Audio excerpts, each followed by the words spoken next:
നമസ്കാരം സുഹൃത്തുക്കളെ.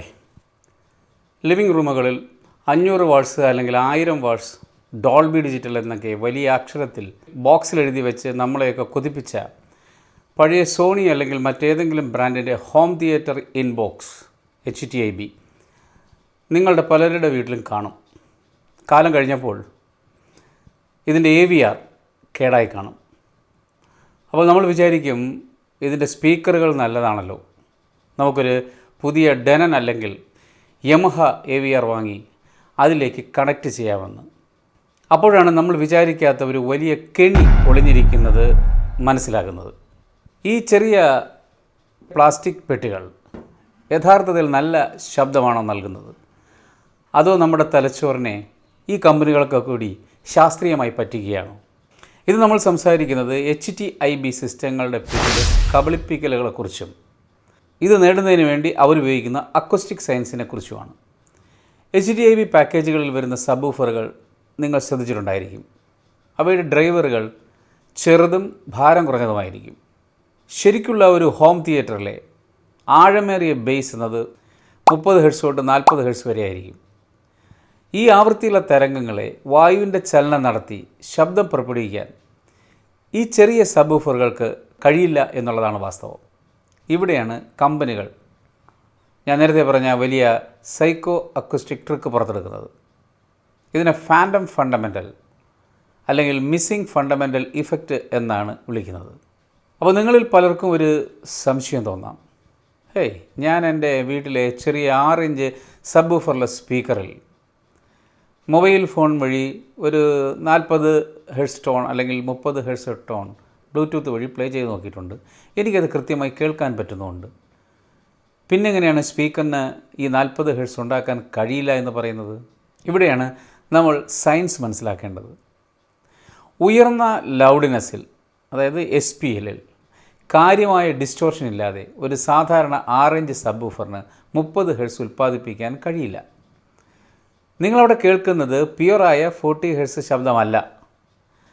ഒരു 6 ഇഞ്ച് ചെറിയ ഡ്രൈവറിന് 40 ഹെർട്സ് എന്ന ലോ ഫ്രീക്വൻസി വായുവിൽ ഉണ്ടാക്കാൻ വേണ്ടി നമ്മൾ നിർബന്ധിച്ച് പവർ കൊടുക്കുമ്പോൾ ആ സ്പീക്കറിൻ്റെ കോൺ അതിൻ്റെ പരമാവധി കപ്പാസിറ്റിയും കഴിഞ്ഞ് വല്ലാതെ വലിഞ്ഞു മുറുകും.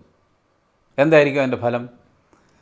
വലിയ ഡിസ്റ്റോർഷൻ അഥവാ ടോട്ടൽ ഹാർമോണിക് ഡിസ്റ്റോർഷൻ അതുണ്ടാക്കും. അപ്പോൾ ആ സ്പീക്കർ 40 ഹെർട്സിന് പകരം അതിൻ്റെ ഉയർന്ന ഹാർമോണിക്സുകളായ 80 ഹെർട്സ്, 120 ഹെർട്സ് എന്നീ ശബ്ദങ്ങളായിരിക്കും യഥാർത്ഥത്തിൽ പുറത്തേക്ക് വിടുന്നത്.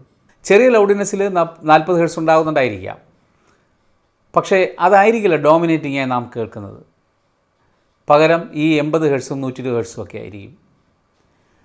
നമ്മുടെ തലച്ചോറിൻ്റെ ഒരു പ്രത്യേകത എന്താണെന്ന് വെച്ച് കഴിഞ്ഞാൽ, നിങ്ങൾ ഒരു ശബ്ദത്തിൻ്റെ മേൽത്തട്ടിലുള്ള ഹാർമോണിക് ഫ്രീക്വൻസികൾ, ഉദാഹരണമായി 80 ഹെർട്സ്, 120 ഹെർട്സ് കൃത്യമായി കേൾക്കുകയാണെങ്കിൽ അതിൻ്റെ ഫണ്ടമെൻ്റലായ 40 ഹെർട്സ് എന്ന ഫ്രീക്വൻസി അവിടെ ഇല്ലെങ്കിൽ പോലും തലച്ചോർ അത് സ്വയം കണക്കുകൂട്ടി ഇവിടെ 40 ഹെർട്സ് ഉണ്ട് എന്ന് നമ്മെ വിശ്വസിപ്പിക്കും.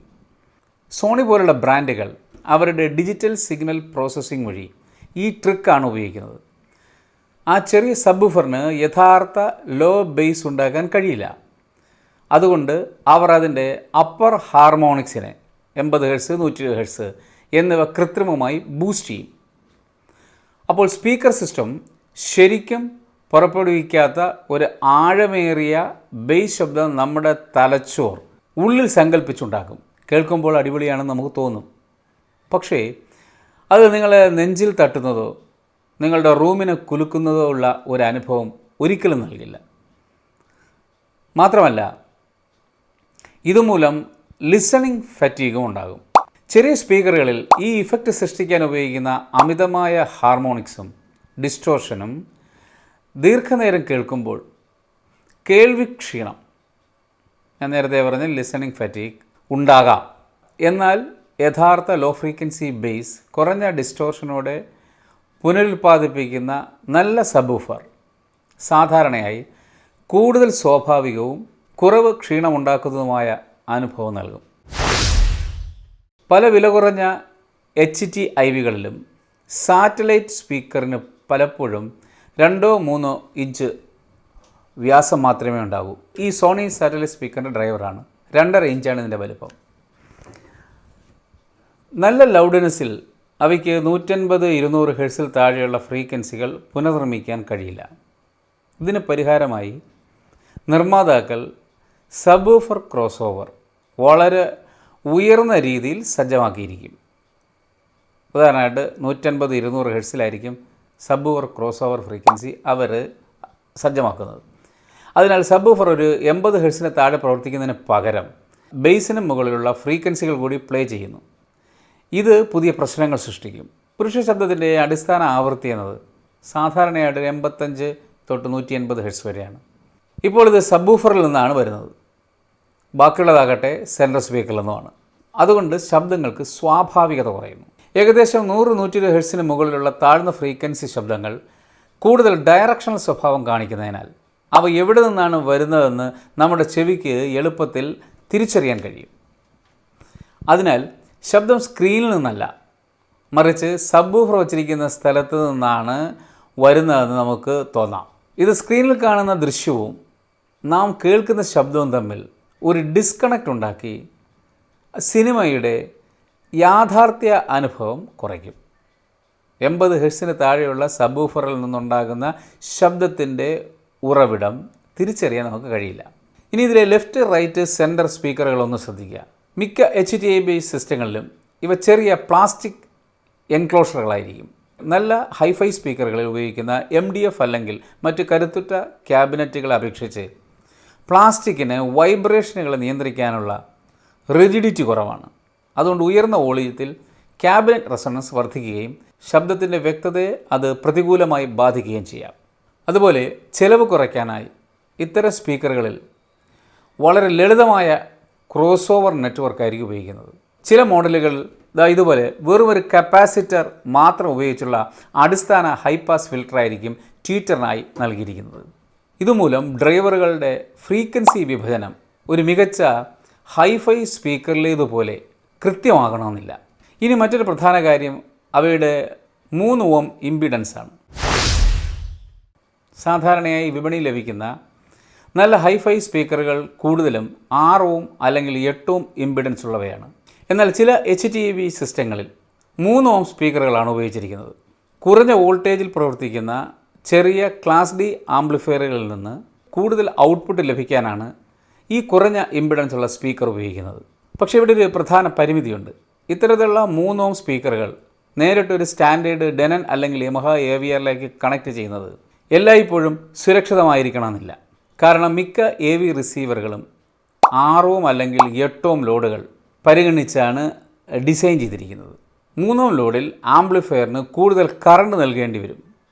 ഉയർന്ന വോളിയത്തിൽ പ്രവർത്തിപ്പിക്കുമ്പോൾ റിസീവർ അമിതമായി ചൂടാകുകയോ സംരക്ഷണത്തിനായിട്ട് അത് പ്രൊട്ടക്ഷൻ മോഡിലേക്ക് പോവുകയോ ചെയ്യാം. ചില സാഹചര്യങ്ങളിൽ ആവശ്യമായ സംരക്ഷണ സംവിധാനങ്ങൾ ഈ ആംപ്ലിഫയറിന് ഇല്ല എങ്കിൽ ആംപ്ലിഫയറിന് കേടുപാടുകൾ സംഭവിക്കാനും സാധ്യതയുണ്ട്. അതുകൊണ്ട് HDIV സ്പീക്കറുകൾ മറ്റൊരു AVRനോടൊപ്പം ഉപയോഗിക്കുന്നതിന് മുമ്പ് നിങ്ങൾ നിർബന്ധമായും ആ റിസീവർ 3 ഓം ലോഡിനെ പിന്തുണയ്ക്കുന്നുണ്ടോ എന്ന് നിർമ്മാതാവിൻ്റെ നിർദ്ദേശങ്ങൾ തീർച്ചയായും പരിശോധിക്കേണ്ടതാണ്. അപ്പോൾ നമ്മൾ മനസ്സിലാക്കേണ്ട കാര്യം ഇതാണ്. തലച്ചോറിനെ പറ്റിക്കുന്ന ഫാൻറ്റം ബേസും അപ്ഗ്രേഡ് ചെയ്യാൻ പറ്റാത്ത 3 ഓം ഇമ്പിഡൻസ് ഉള്ള പ്ലാസ്റ്റിക് പെട്ടികളും അത്ര നല്ല ശബ്ദ നിലവാരം നൽകുന്നവയല്ല. നിങ്ങൾക്ക് യഥാർത്ഥ തിയേറ്റർ അനുഭവം വേണമെങ്കിൽ ചെയ്യാൻ പറ്റുന്ന ഏറ്റവും നല്ല കാര്യം എന്താണെന്ന് വെച്ചാൽ ഒരു എൻട്രി ലെവൽ AVR വാങ്ങുക. അതിലേക്ക് ആദ്യം 2 നല്ല വുഡിൻ്റെ അല്ലെങ്കിൽ MDFൻ്റെ ബുക്ക് ഷെൽഫ് സ്പീക്കറുകൾ കണക്ട് ചെയ്യുക.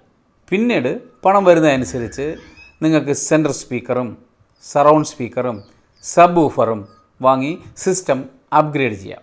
വായുവിൻ്റെ യഥാർത്ഥ ചലനം വഴി കിട്ടുന്ന ഫിസിക്കൽ ബേസും പ്ലാസ്റ്റിക് സ്പീക്കറുകൾ തരുന്ന തലച്ചോറിനെ പറ്റിക്കുന്ന ആ ഒരു ഫേക്ക് ബേസും തമ്മിലുള്ള വ്യത്യാസം നിങ്ങൾ ഒരിക്കൽ തിരിച്ചറിഞ്ഞു കഴിഞ്ഞാൽ ഒരിക്കലും ഇത്തരത്തിലുള്ള HDIV സിസ്റ്റങ്ങളിലേക്ക് പോകില്ല. നിങ്ങളുടെ വീട്ടിൽ ഇപ്പോൾ ഏത് തരം ഓഡിയോ സെറ്റപ്പാണ് ഉപയോഗിക്കുന്നത്? എങ്ങനെയാണ് അവയുടെ പെർഫോമൻസ്? നിങ്ങളുടെ അഭിപ്രായങ്ങൾ ദയവായി കമൻറ്റ് ബോക്സിൽ രേഖപ്പെടുത്തുക. വീഡിയോ ഇഷ്ടപ്പെട്ടാൽ ലൈക്ക് ചെയ്യാനും ചാനൽ സബ്സ്ക്രൈബ് ചെയ്യാനും മറക്കരുത്. ഇത്തരത്തിലുള്ള വീഡിയോകൾക്കായി നിങ്ങൾ കാത്തിരിക്കുക. അടുത്ത ആഴ്ച വീണ്ടും കാണാം. വളരെ നന്ദി, നമസ്കാരം.